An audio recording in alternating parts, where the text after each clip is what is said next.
मैं मनोज मिश्रा आपका computer basics में स्वागत करता हूं और अगेन एक छोटा सा वीडियो मैं आपको समर्पित करता हूं। तो जैसा कि हमने पिछली क्लास के अंदर देखा था आउटपुट डिवाइस और प्रिंटर से संबंधित हमने कुछ जानकारियां हासिल करी। अब इसी टॉपिक को मैं थोड़ा आगे बढ़ाता हूं कि कंप्यूटर में जो आउटपुट डिवाइसेस होती है वो मॉनिटर और प्रिंटर के अलावा भी कुछ और है। तो मैं कुछ ऐसी और इम्पोर्टेंट आउटपुट डिवाइसेस के बारे में आपको कुछ बताना चाहूँगा। तो just have a look over the next slide.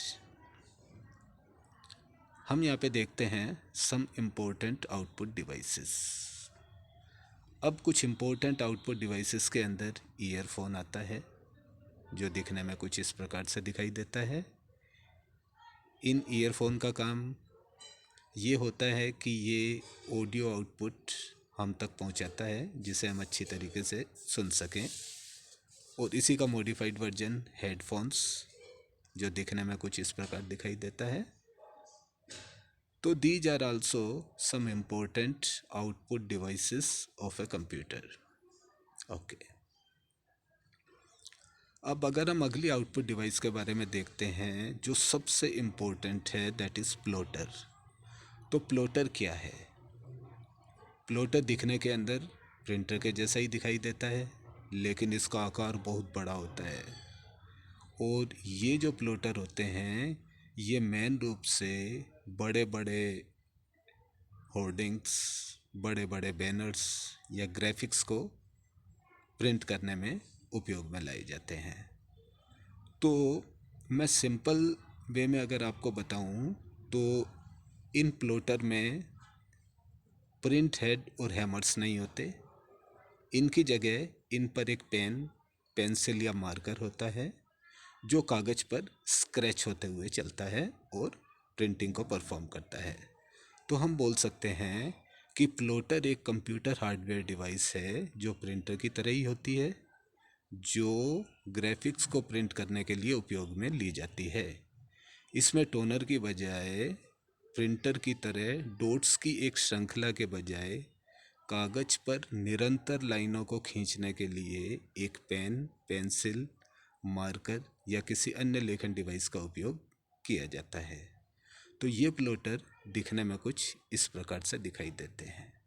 तो यहाँ पर हम देख सकते हैं कि इनका आकार प्रिंटर से काफ़ी गुना बड़ा होता है और ये बड़े बड़े डिजाइन्स, बैनर, होर्डिंग्स वगैरह निकालते हैं। Just have a look over this model also. So these are plotters. अब अगर हम शॉर्ट में इसको बोलें कि इसकी मदद से बड़े बड़े होर्डिंग्स और पोस्टर्स प्रिंट किए जाते हैं। चुनाव प्रचार में राजनीतिक पार्टियों के बड़े पोस्टर्स प्लॉटर की सहायता से ही छापे जाते हैं। और इनका मुख्य उपयोग होता है मैप बनाने में, इंजीनियरिंग डिजाइन बनाने में, बिल्डिंग के मैप इत्यादि बनाने में इनका सबसे ज़्यादा उपयोग किया जाता है। करेक्ट। अब अगर हम देखते हैं कि ये प्लॉटर कितने टाइप के होते हैं, तो normally there are 2 types of plotters. पहला प्लॉटर है डम पेन प्लॉटर, सेकंड है फ्लैट बेड प्लॉटर।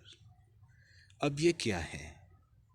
तो सबसे पहले हम देखते हैं डम पेन प्लॉटर। डम पेन प्लॉटर, जैसा कि इसके नाम से ही मालूम चल रहा है कि इसमें एक ड्रम और एक पेन होता है जिसकी सहायता से ये प्रिंट कागज पर या शीट पर निकालता हुआ चले जाता है। अब अगर हम इसे देखें तो ड्रम पेन प्रिंटर, इसके नाम से स्पष्ट है कि इस प्लॉटर में ड्रम और पेन कार्य करता है। किसी भी प्रकार की ग्राफिक्स डिजाइन बनाने के लिए पेन और ड्रम का उपयोग किया जाता है। ड्रम पर कागज या शीट होती है जो उस पर रोल होती है। बिल्कुल एक प्रिंटर की तरह इसमें ड्रम कार्य करता है। इस शीट या कागज पर ग्राफिक्स को पेन के द्वारा ड्रा किया जाता है। तो ये इसकी वर्किंग प्रोसेस होती है कि इसमें एक ड्रम होता है, ड्रम पर एक कागज़ की शीट रोल की हुई होती है और ये ड्रम घूमता है और पेन, मार्कर या अन्य डिवाइस की सहायता से इस शीट पर स्क्रैचिंग होती है और डिजाइन बनते हुए चले जाते हैं। करेक्ट। अब यहाँ पर इम्पोर्टेंट चीज़ ये है कि जो पेन की संख्या है वो प्लॉटर की क्वालिटी पर डिपेंड करती है। Have a look. पेन की संख्या प्लॉटर की क्वालिटी पर डिपेंड करती है। जितने ज़्यादा पेन होंगे क्वालिटी उतनी ही बेहतर होगी। करेक्ट। अब ये ड्रम पेन प्लॉटर दिखने में कैसे होते हैं, तो जस्ट हैव ए लुक। ये हमें कुछ इस प्रकार से दिखाई देंगे, इस प्रकार से। अब यहाँ पर हम देख रहे हैं कि ये एक ड्रम है, ड्रम पर कागज़ की शीट रोल की हुई है और ये एक आर्म है। आर्म के आगे पेन, मार्कर या अन्य डिवाइस लगी रहती है। अब ये आर्म इस कागज़ की शीट पर स्क्रैच होता है इस प्रकार, और डिजाइन और ग्राफिक्स इस पर प्रिंट होते चले जाते हैं। करेक्ट। अब हम देखते हैं फ्लैट बेड प्लॉटर क्या है। जैसा कि नाम से ही मालूम चल रहा है कि एक बेड पर शीट या कागज़ को रखा जाता है। एक लंबा बेड जैसा एक सेक्शन होता है जिस पर कागज़ को रखा जाता है और इसमें एक आर्म होती है जिस पर पेन लगा रहता है और ये आर्म एक्स और वाई एक्सेस की दिशा में गति करती है। एक्स का मतलब लेफ़्ट टू राइट, वाई का मतलब up down. Left right up down ये कागज़ की शीट पर रोटेट होती है और ग्राफिक्स या होर्डिंग्स या बैनर उस पर प्रिंट होते हुए चले जाते हैं। तो हम बोल सकते हैं कि यह एक फुल्ली ऑटोमेटेड मशीन है। फ्लैट बोर्ड या flat bed plotter high quality graphics का उत्पादन करता है। तो हाई क्वालिटी की ग्राफिक्स को निकालने के अंदर हम फ्लैट बेड प्लॉटर का उपयोग करते हैं। अब ये दिखने में कैसे होते हैं, तो जस्ट हैव ए लुक। ये हमें कुछ इस प्रकार से दिखाई देंगे। ये यहाँ अलग अलग कंपनियों के प्लॉटर्स की इमेज है, like this one, like this and like this. तो यहाँ पर हम देख रहे हैं कि ये एक बेड के समान एक सेक्शन है और इस पर कागज़ को स्प्रेड किया जाता है। ये आर्म है, आर्म इस पर स्क्रैच होती है और प्रिंट निकलते हुए चले जाते हैं। इसी प्रकार यहाँ पर भी हम देखते हैं ये this one flat bed sheet. यहाँ पर बड़े बड़े पेपर्स लगाए गए हैं और इस आर्म की सहायता से ये पेन और मार्कर इस पर स्क्रैच करता हुआ प्रिंटिंग को परफॉर्म करता है। इन द सेम मैनर यहाँ पर भी हम देख सकते हैं दिस वन, ये आर्म एक्स और वाई एक्सिस पर रोटेट होती है और प्रिंटिंग को परफॉर्म करती है। इसी प्रकार इस मॉडल में भी हम देखते हैं this one, this section, this one arm, this is pencil और ये स्क्रैच होती हुई चलती है और बड़े बड़े बैनर्स और होर्डिंग्स इस पे प्रिंट होते चले जाते हैं। करेक्ट। अब आउटपुट डिवाइस के अलावा कुछ ऐसे भी डिवाइसेस है जो इनपुट और आउटपुट दोनों डिवाइसेस का काम करती है, जैसे फैक्स मशीन। अगर हम देखते हैं फैक्स मशीन कुछ इस प्रकार से दिखाई देगी, लाइक दिस। तो इस मशीन के दोनों काम होते हैं कि हम इनमें इनपुट भी दे सकते हैं और आउटपुट भी प्राप्त कर सकते हैं। करेक्ट। इसी सीक्वेंस के अंदर सबसे इम्पोर्टेंट इनपुट और आउटपुट डिवाइस जिसे हम बोलते हैं modem. Just have a look. Modem हमें कुछ इस प्रकार से दिखाई देता है। अब ये मॉडेम क्या है? जैसा कि इसके नाम से ही हमें मालूम चलता है, मोडेम, MODEM। MO इसका मतलब मॉड्यूलेशन, DEM इसका मतलब डीमॉड्यूलेशन। तो मोडेम एक ऐसी डिवाइस होती है जो मॉड्यूलेशन और डीमॉड्यूलेशन दोनों का काम करती है। अब इनका मतलब क्या है? जैसा कि हम जानते हैं कि कंप्यूटर सिर्फ डिजिटल सिग्नल को ही समझता है। अब ये जो डिवाइस होती है इनका मेन काम क्या है? इनका मेन काम होता है कि ये डिजिटल सिग्नल को एनालॉग सिग्नल पर ओवरराइड करके उन्हें एक लंबी डिस्टेंस तक भेजने का काम करती है। कैसे? अगर हम डिजिटल सिग्नल को देखें तो वो कुछ इस प्रकार दिखाई देगा। सिग्नल्स ये स्क्वायर टाइप के सिग्नल्स होते हैं, इस प्रकार, जो 0 से 1 की साइकिल में चलते हैं। 0 और 1 ये बिट्स होते हैं, ये बाइनरी नंबर्स होते हैं, इसीलिए इनको हम डिजिटल सिग्नल बोलते हैं, जो कंप्यूटर की समझ में आता है। तो इसका मतलब कंप्यूटर डिजिटल सिग्नल्स को समझता है।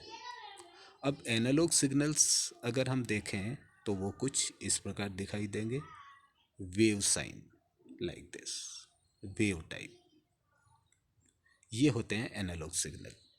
अब जो डिजिटल सिग्नल होते हैं ये लो फ्रिक्वेंसी के सिग्नल्स होते हैं और एनालॉग सिग्नल्स ये हाई फ्रिक्वेंसी के सिग्नल्स होते हैं। अब जो डिजिटल सिग्नल हमें कंप्यूटर से प्राप्त होते हैं उनकी फ्रिक्वेंसी लो होती है, वो लंबी डिस्टेंस तक ट्रैवल नहीं कर पाते। अगर वो लंबी डिस्टेंस तक ट्रैवल करेंगे तो वो रास्ते में फेडेड या नष्ट हो जाएंगे। तो ये डिजिटल सिग्नल एक लंबी डिस्टेंस पे ट्रैवल करें तो इसके लिए ये मोडेम इन डिजिटल सिग्नल को एनालॉग सिग्नल पर ओवरराइड करता है, मॉड्यूलेट करता है। इसे हम ऐसे समझ सकते हैं कि अगर हमें 10 किलोमीटर तक जाना है, फर्स्ट सिचुएशन हम पैदल चल रहे हैं। अगर हम पैदल चलेंगे लंबा टाइम लगेगा, थकान हमें ज़्यादा आएगी, हमारी एनर्जी ज़्यादा वेस्ट होगी। अब हमें तेज़ी से 10 किलोमीटर को पार करना है तो हम एक घोड़े पर बैठ जाएंगे या कार पर बैठेंगे ताकि हम अपने डेस्टिनेशन तक तेज़ी से पहुंच पाएं। तो ये जो कार और ये जो घोड़ा है ये है एनालॉग सिग्नल, जिसने हमें विया डिजिटल सिग्नल हमें अपने ऊपर बैठाया और लंबी डिस्टेंस तक हमें आसानी से ले गया। करेक्ट। तो यही प्रोसेस मोडेम की होती है। तो हम बोल सकते हैं कि मॉड्यूलेटर डीमॉड्यूलेटर का संक्षिप्त रूप है मोडेम। यह एक ऐसी डिवाइस है जो किसी डिजिटल सूचना को मॉड्यूलेट करके एनालॉग के रूप में भेजती है और जो एनालॉग प्रारूप में इसे सिग्नल मिलता है उसे डीमॉड्यूलेट करके डिजिटल रूप में ग्रहण करती है। अर्थात अगर हमें कंप्यूटर से हमारे सिग्नल्स को दूसरे कंप्यूटर पर भेजना है जो काफ़ी एक लंबी डिस्टेंस पर रखा गया है, तो ये मोडेम क्या करेगा, डिजिटल सिग्नल में एनालॉग सिग्नल को मिक्सअप करेगा ताकि वो एक लंबी डिस्टेंस तक चले जाए और दूसरे कंप्यूटर पर आसानी से पहुंच जाए। अब जिस कंप्यूटर पे हमारा ये सिग्नल पहुंचा है वहाँ पर भी एक मोडेम होता है। अब यहाँ पर इसकी प्रोसेस रिवर्स होगी। रिवर्स का मतलब कि जो हमारा डिजिटल सिग्नल एनालॉग सिग्नल के अंदर मिक्सअप होके आया है, तो अब ये मोडेम एनालॉग सिग्नल में से डिजिटल सिग्नल को सेपरेट करके और कंप्यूटर को दे देगा और कंप्यूटर डिजिटल सिग्नल को समझता है, वो इसे समझेगा, प्रोसेस करेगा और हमें स्क्रीन पर दिखा देगा। Correct. This is all about modem. तो मैं उम्मीद करूँगा कि मेरा एक ये छोटा सा प्रयास आपको काफ़ी पसंद आया होगा। So see you very soon. in the next class. Till then, bye.